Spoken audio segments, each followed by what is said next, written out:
hard trauma. It could come from sort of like a rubbing in the wrong area. Whatever it was, I didn't really have an upper range. I had a very airy voice.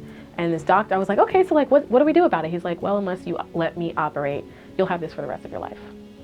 I was like, what do you mean? He's like, well, if you don't go for surgery, then you're done. I was like, what? Vocal cord surgery is very risky.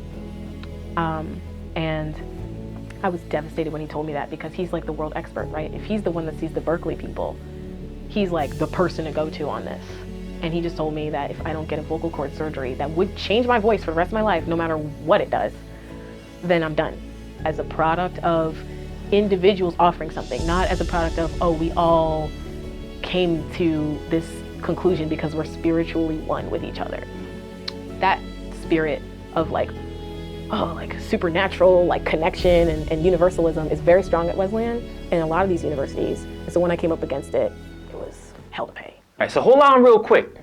This is going to be part 2 to Langston's testimony. If you didn't see part 1, that's perfectly okay. You can go ahead and watch this one.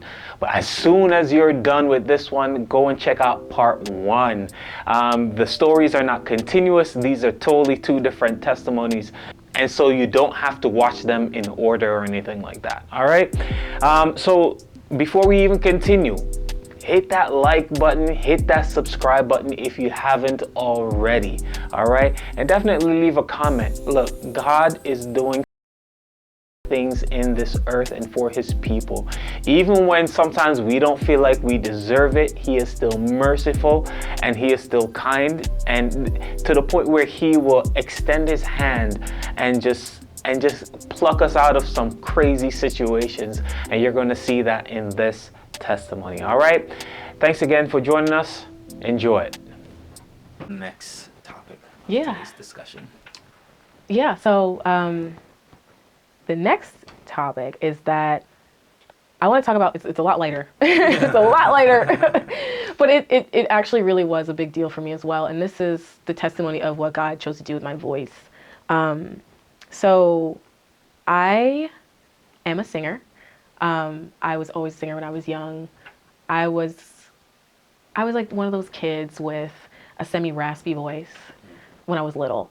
And I didn't feel like I would be as good a singer, but I had an ear and I could write.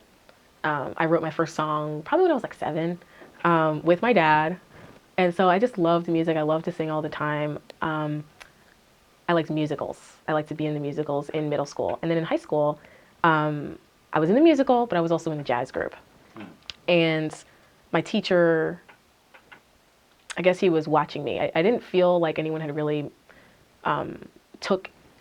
anyone that wasn't in my family really took interest in my singing abilities, or made me feel like I was actually good at it. Like I was just doing it because I liked it.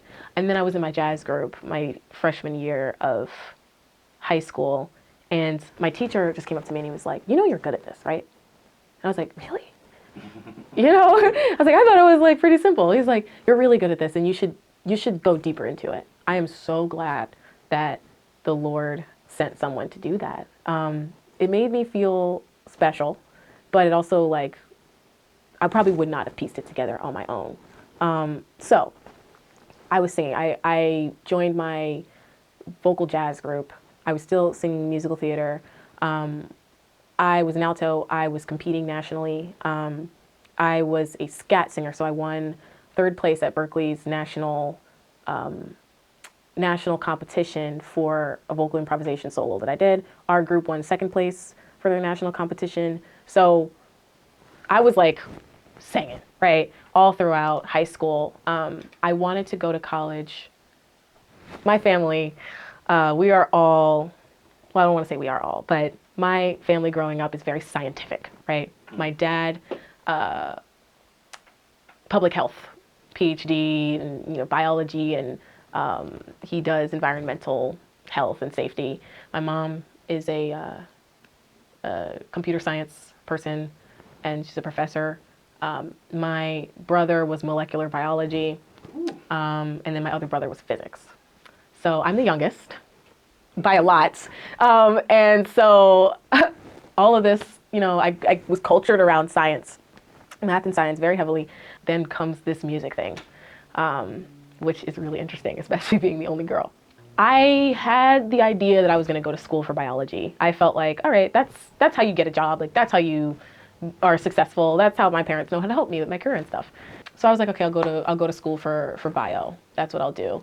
But I was singing. Like, that's really what I was really shining at. I was in the musical theater production every year. And then my senior year came, and I had my musical theater performance coming up. Then I went to Florida for my senior trip, and I came back, and my voice was gone. And I had this performance in a week. I was like, oh my gosh, I managed to rest it up. I got it right, just right for the performance, because I was like a high soprano for that. And then my voice was gone. I lost my voice, and it was acting really weird and really strange. And I was going to Berkeley for a summer program, Berkeley's 5-week summer program, 2016. I graduated high school. I went knowing I wouldn't be able to sing, right? I knew something was off. I was really scared. When I was in high school, my voice was much more flexible. When I was young, I had like a raspy voice. And then I got better and better and better. My voice was really strong. And then I lost everything. And this thing that I was doing to socialize with people, you know, all of my extracurricular activities were musical, or I kind of lost that. Meanwhile, I always wanted to be a songwriter. I listened to songs by Michael Jackson and all these people in high school, and I would cry. Why would I cry? Because I wasn't a pianist, and I didn't feel like I had the tools to externalize harmony. Like, I could hear it, but I couldn't play it, right? I was just a singer. Like, I couldn't write the music. I could sing the music. That's why I loved vocal improvisation, because I could make up melodies. Like, that's where I really wanted to be. I wanted to write. I wanted to be like a Quincy Jones, you know? And I would listen to music that I wish I had written, and I would just cry. Like, because I used to take lessons, piano lessons when I was a kid, and I just didn't, I learned by ear, and when you take piano lessons, you have to learn graphically. It just didn't work for me.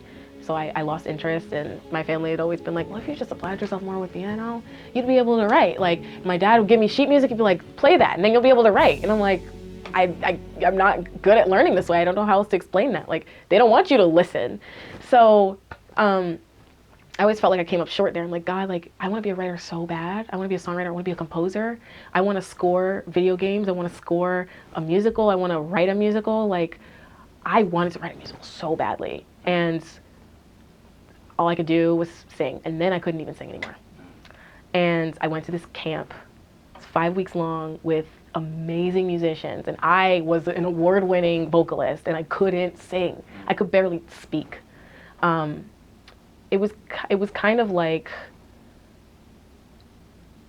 it actually really affected my day-to-day life. It wasn't just my artistic, like, whatever injury I had, like, I couldn't be heard in a crowd. I couldn't talk past a certain hour. I couldn't speak in the morning. It was really upsetting, because I'm more of a, you know, extroverted personality. If you can't be heard in crowds, it's really, you know, hard for you to feel satisfied with your life. Like, it affected my social life terribly. And so I went to a doctor while I was in Boston, and the doctor put the camera in your throat. It's a very invasive procedure. And he looked at my vocal cords, and he found polyps on my vocal cords that, you know, okay, so if these are the vocal cords, one is back here, and then there's another one. It's like a big ball. And polyps are like almost like this fluid-filled bump. It's not a callus. It's like a bump that can come from like hard trauma. It could come from like sort of like a rubbing in the wrong area. Whatever it was, I didn't really have an upper range. I had a very airy voice. And this doctor, I was like, okay, so like, what do we do about it? He's like, well, unless you let me operate, you'll have this for the rest of your life.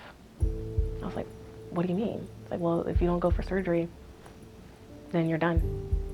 I was like, what? Vocal cord surgery is very risky. And I was devastated when he told me that, because he's like the world expert, right? If he's the one that sees the Berkeley people, he's like the person to go to on this. And he just told me that if I don't get a vocal cord surgery that would change my voice for the rest of my life, no matter what it does, then I'm done. It was devastating to me. So I took my pictures of my voice. I got out of there, And I was like, all right, we got to make 5-week work. So I wrote a song a day for 5 weeks. I became a writer because of that. But just lyrics. Like I was just writing words. I developed this relationship with these two, producers, pianists, and I would write lyrics for them. And I wrote this song, and it was the first song I'd ever written and showed anyone. And I won their songwriting competition. And I was like, whoa, like, I can be a songwriter? Like, I had to write for my vocal range because I couldn't sing anything that people would write for women. I couldn't reach those notes. So the fact that, like, I was like, wow, I'm like maybe really a writer. I was around all these people playing these chords. I said to my pianist, I was like, yo, I wish I could play the piano. He was like, you can. It's not like the flute. It's just pressing buttons. Because he said, playing the piano is just pressing buttons. Like, you don't need any special skill. I was like, And when he said that, it shifted something for me. I finished 5-week. I got to Wesleyan. The minute I got to Wesleyan, I sat down at the piano, I could play immediately. And it was like God used that to get me to the point where I could write. So I knew music theory, I just couldn't play yet before Wesleyan. And then when I got there, I just sat down, I was like, it's just pressing buttons, and I could play. And from the beginning of my experience at Wesleyan until now, I've been a composer. I did have that vocal injury, and it continued to decrease my quality of life, I would say. From when I got there, I couldn't really be heard at parties. Like I would want to go to parties. I really liked to go to parties, but I couldn't talk in the morning, couldn't talk at night. I couldn't sing. So I was in 2 a cappella groups. I founded one of them, and then the other one I was supposed to be singing for, but I just started composing for them because the only way that I could be useful was to compose for them. It was not reliable for a performance. It was heartbreaking. I wanted to be in musicals, but musicals, theater repertoire is like always super high in your range. Like they really want that European sound with musical theater. And so what that means is that your range has to be crisp and clean. I did one show, it was so much fun, but I had no range. And so I couldn't do musical theater. And it was really tough, but I was writing that whole time. So I was deeply depressed in college. And the way that I would deal with that is I would write. I would just go to the piano and I would write music. And I never liked what I wrote. Like if you're a songwriter, you never like what you write. Like it's always bad. You always hate everything you make, and I hated everything. I was like, oh, this always sounds the same. Like I should do something like this. So over time, my writing style actually became more mature and better because I couldn't sing. I couldn't release the pain through singing. I had to do it through writing. It's like that prayer that I prayed in high school. Like God was developing the answer to that prayer through my vocal injury. And so I'm like, okay, so I'm writing. I never thought like I was good enough. I never got a formal music education up to that point, but I was educating myself because I didn't have another outlet for musical expression. And so I would listen to music very intently. I would go to the piano if I was alone or I felt sad. I would only be able to sing what I wrote for myself because the certain things that my voice could do, I knew what those things were, and it didn't show up in any of the music that other people had written or any music that I liked. So it was very dark. But that doctor didn't tell me, just rest your voice. Don't drink, don't smoke. Those things will help. I asked him, is there anything I could be eating? Is there anything I can do? If I rest, nothing will make it better, only surgery. That's what he told me. So I believed that. I smoked, I drank, I talked late at night. I didn't do anything to improve my voice because I didn't know that it would. I just thought I was a goner. So I ended up graduating with a biology and anthropology degree. Pandemic happened, and my social life obviously decreased because of that, and my voice had time to heal. I basically believed that I had this vocal injury since 2016. Meanwhile, God calls me to go back to grad school. And this time I'm going for music. At first it was ethnomusicology, but then he called me to change it to music composition. And what he did was, there was a musical theater class that I'd always wanted to take at Wesleyan, that there was always some biology class I had to take during that time. So I never got to take it, right? I'm like, oh, I just want to the class was for writing musical theater. Like that's what I wanted to do, right? So I get back to grad school And I'm in this small program, and my friend Chin is with me, and like we're talking, like we had just met, really. She's like, I heard about this musical theater class. I kind of want to take it. I'm like, me too. When is it? She's like, oh, it's during this required class for our program. I was like, dang it. She was like, well, there's only like 4 people in the program, so if we both take the class, then they have to move the time of the class. It's like, okay. So we both took the class, and they moved the time of the class. And when I joined that class, they gave us an opportunity to come up with an idea for a musical. I came up with this idea. God was like, hey, I want you to work on this by yourself. When they ask you if someone else wants to join you on it, tell them no. So I was like, okay, fine, whatever. So I went to the class, and people asked to join it, and I led someone on to the project. Like an idiot. I was like, I was like, fine, because like people wanted to be a part of it. They thought it was cool. I let them on, and I was like, God, I know I shouldn't have done that. So I go back to the teachers. I'm like, hey, like, I just am not feeling good about sharing this project with someone else. I think I should write this musical by myself. Can we redo everything? And they were like, yeah, like they found a way to repair everybody because people were in pairings and it was complicated, but they found a way to make it work, right? I was like, okay, so I start writing the musical. God tells me, hey, I want you to finish this musical. And I was like, sure, okay, that's fine. The class ends, I forget about the musical. Then I'm watching a sermon one day, and the person says, don't ask God for another set of instructions when you didn't finish the last thing that he told you to do. I was like, I forgot about the musical that I told him I was going to finish writing. So at the time, I was an ethnomusicology person, which is the study of the culture of music, not actually making the music. I did not like that program at all. I don't like ethnomusicology. I talked to my advisor, and he was like, do you want to switch to composition? I was like, who told you? I told him basically, how can you help me write a musical? Because the Lord wanted me to finish it, so it's like, I'll ask him for help. Like, can you help me write a musical? He's like, do you want to switch to composition and make that your thesis? I was like, sure. So he had me switch to composition, and the musical became my thesis. And he said, here's what you're going to do. You're going to write, you're going to finish writing the music for this musical over the summer. And then he wanted me to just perform the music. But in my head, I knew I was going to take a script writing class that following fall, and then I was going to produce the musical the following spring, right? That is exactly what happened. Like, I wrote the rest of the music, pretty much the rest of the music that summer. I emailed the playwriting professor. I was like, hey, I'm writing a musical. I'm wondering if I can take your class. I'm not in the theater department. I'm a grad student. There's no reason that he should care about helping me. But he was like, do you want to take the advanced playwriting class? He let me into the advanced class like immediately. I was like, wow, okay, God, like the door was already like, I didn't even tap it. It was already open. And,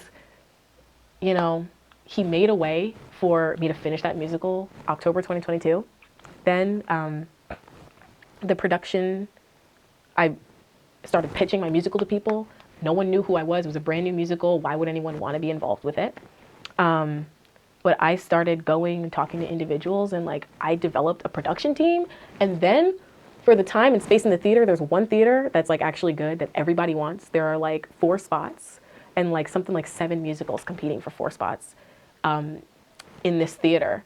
And when we got there, it was 6 musicals competing for 4 spots. When we got there, 2 of them just stepped back, and they were like, she can have it. Best theater on the campus, and they just gave it to me. It was like God was like, no, like just do this. So I wrote and produced the musical that God put on my heart last year, and since then I'm working as a music teacher now. So that's what I wanted to be doing. I thought I was like, how am I going to be a biology person? I just finished. I just had a recital with my high schoolers yesterday, and I started working with a vocal coach at my school, and she was like, I want to get some pictures of your voice to see like what's good, like what is this injury, you feel like you still have one? And we got the pictures of my voice, and clean as a whistle. Nothing. Like, well, okay, so there was one polyp actually. So the polyp, remember the one I told you that's back here? That doctor who told me that, he just wanted the money to do that surgery. And I thought he was such an expert, he knew what he was talking about. But anyone else would have said to me, all you need to do is rest. He didn't tell me that because he wanted surgery bucks. But the thing is, that polyp that he was pointing to that was behind my vocal folds is behind my vocal folds. It's not even if it was, it's like natural to my body, basically. Sometimes people have natural asymmetries, you know, bumps and stuff like that. That's a part of me that seems like God put there that I might have been born with, right? If it was up, like closer to where my vocal cords met, like 3 millimeters or something crazy like that, that'd be a permanent damage on my voice that I would need surgery for. But it's right behind where my vocal cords meet. The part that, and I still have it, right? The part that was actually causing the issue was this thing on the front here was like this swollen bump where my vocal cords met, like in the middle. That was just from, I don't know what it was from. It must have been from misuse or something. Yeah. And it healed and it's gone. It's not there anymore. And my voice is like back to normal. And I have like a healthy voice. But this whole time I thought the polyp behind there was what was causing it. The guy who took the pictures in the first place didn't even explain the diagram, explain the image to me properly. And I look at that image and I'm like, God, really? I have a vocal polyp, but it's like, it doesn't matter. Yeah. It's like right, It's at the right spot. it's in the to make right you place unique. where it gives it a, sort of that, yeah, that sort of asymmetry. And I know I have a natural raspiness. I thought that natural raspiness was the problem. But there was this injury. If that man had just told me to rest, it probably would have went away during that 5-week program. But I'm glad that it didn't, because God was using that to bring out of me what he put me in. And I didn't even have to go to music school. I didn't have to go to Berkeley. I got paid for my music education because I went in grad school instead of undergrad, and they paid me to be a TA, and I didn't have to pay for music education. And I got a biology degree. Like, shoot, like, what the heck? So, and now I'm on the praise and worship team, right? So praise and worship is the first time that I'm regularly singing since a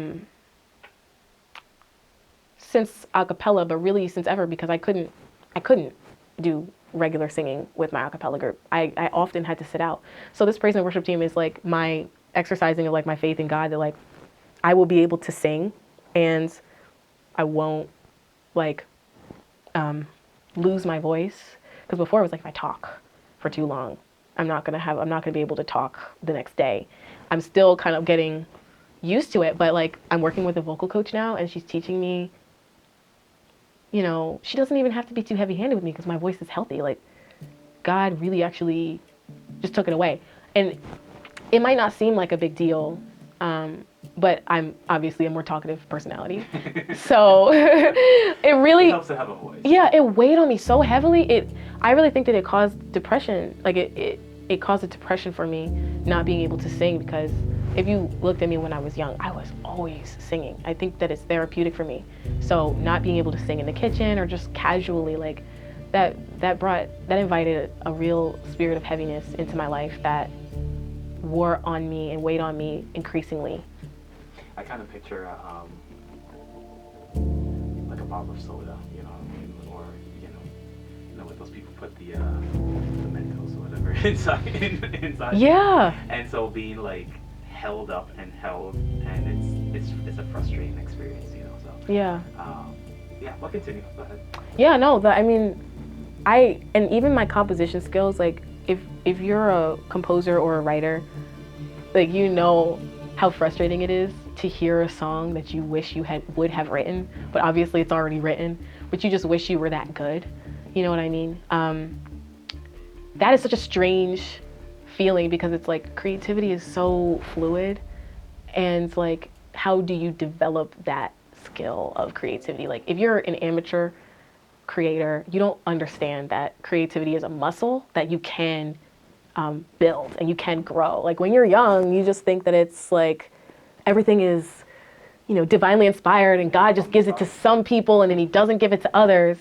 And there's an element of that to it, right? Like, there's a gift, but it's also like, if you work at it, you do get better. Like, where do ideas come from? Like, if you work at it, you get better. And like, when I was young, man, that tore me apart. I was really tormented during that time by this idea that I wouldn't be the level of the musician that I wanted to be. When I wrote that musical, can I like break down like what it's about, or do we have have time? So the show is called Aubrey's Pencil Box, and it's about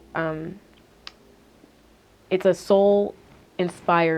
soulful gospel-ish musical about a box of colored pencils. So the blue pencil is the shortest, and she has one drawing left.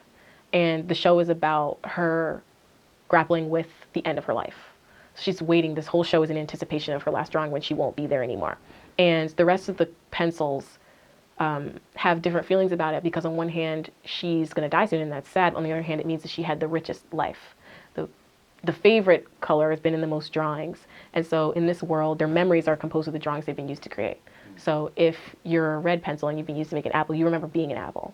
Well, Sky, the blue pencil, remembers being a bird, being water, being all these things. And the lesser liked colors don't have the quality of life that she had. And so it puts them in this conflicted situation where they're like, do I feel bad for her? Do I, the way that people feel about death, like, should I feel bad for this person? I kind of feel guilty if I don't. Like, is it weird that I'm jealous of this person for the attention they're getting?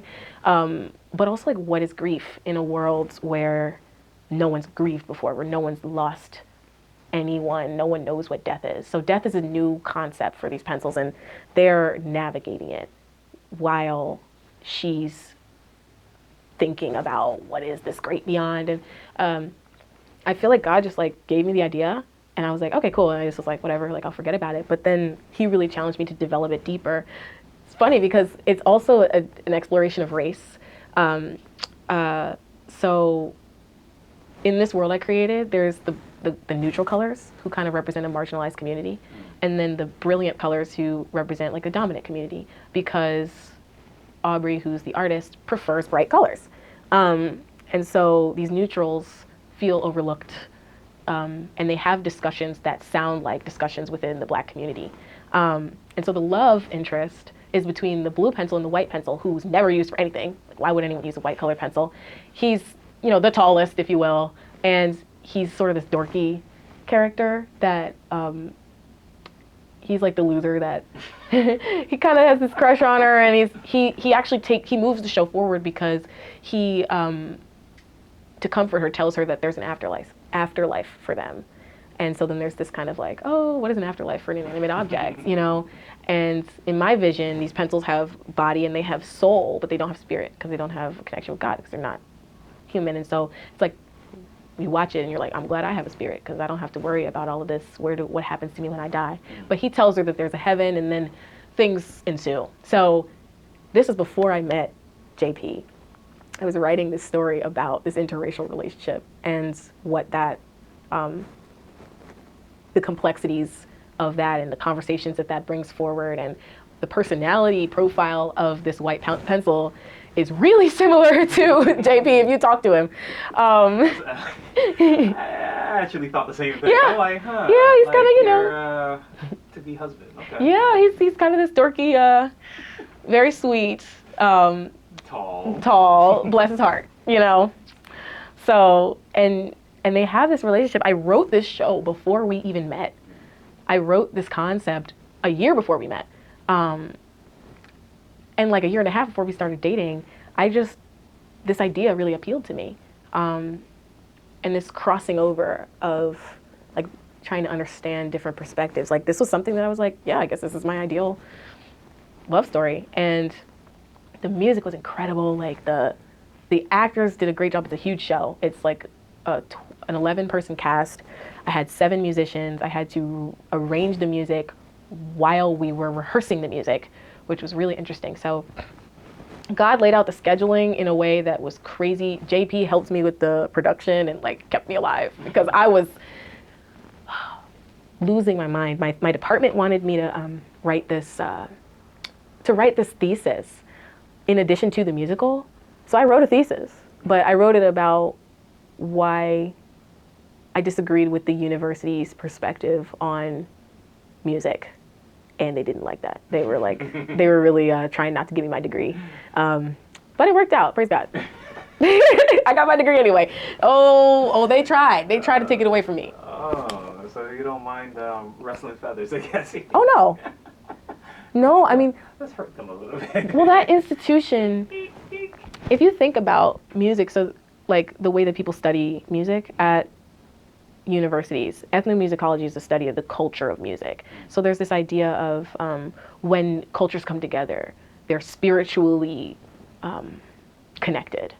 Right? There's this fixation on spirit and not this fixation on music. That was something that I experienced in those a cappella groups. Right. And so I was really trying to target this harmful belief that when musicians come together that they need to be spiritually bound to each other. I was really attacking that with my work. And what I was saying was when musicians come together, they come together as individuals and they share ideas. They don't just become one. And they don't share a spirit. Like this idea is really weird, and it's very harmful to people who are trying to make music and like maintain themselves. So I was really like, I used my musical as I forgot the word, an ethnography. My rehearsal process, I used Very interesting word.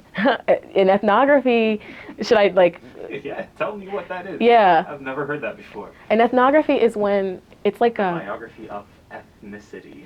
sort of. I've been out of grad school for some time now, so I might have a hard time defining it. It's like when you come into a cultural space and you're recording the details of what people are doing. Okay. So it just means like, okay, if you wanted to do an ethnography of like, Some remote village somewhere. yeah, you're taking notes on what they're doing, what they're singing, how they interact with each other. You might record it. Or if you take an ethnography of like a gospel setting, you have timestamps for certain things that you think are interesting. Like that's what an ethnography is. It can be very invasive, and it's got this history of colonialism tied to it.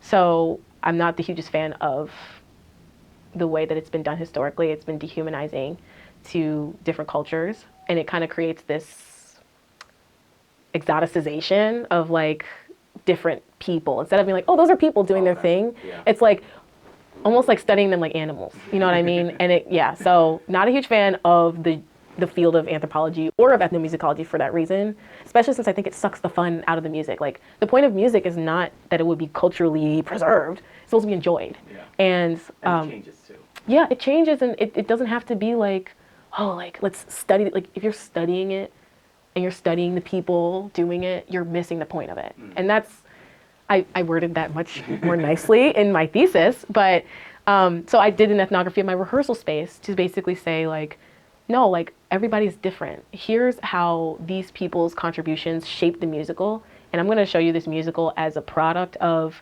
individuals offering something, not as a product of, oh, we all came to this conclusion because we're spiritually one with each other. That spirit of like, oh, like supernatural, like connection and universalism is very strong at Wesleyan and a lot of these universities. And so when I came up against it, it was hell to pay. Because one of the members on my committee, my thesis committee, is like one of the big ethnomusicology people, and he ripped into my thesis so bad. He hated the topic. He wanted me to change it completely within like a month of turning it in. And the composition department, they're not even required to write that long of a thesis. The focus is supposed to be their work. That's the point of it. But for some reason, this teacher was not. He wanted me to do all this extra work. So. But it was done. It was done. It was done. Yeah. I have my degree. And all is well. All is well. We're moving on to higher musicals. Right. That's what the Lord has me doing now, is thinking about. I just got my musical copywritten. Nice. So that paperwork is finished. It's finished. I have to retrieve it. But once I do, I don't know. The next thing is going ahead.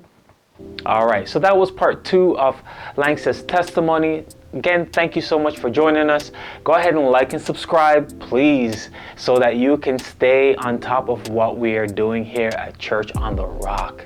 All right, it's gonna be amazing. Now, we have some other testimonies that are coming right up. God is doing some truly amazing things in the life of his people, and these testimonies are going to encourage you. They're going to lift you up and bless you. All right, God bless. See you in the next one.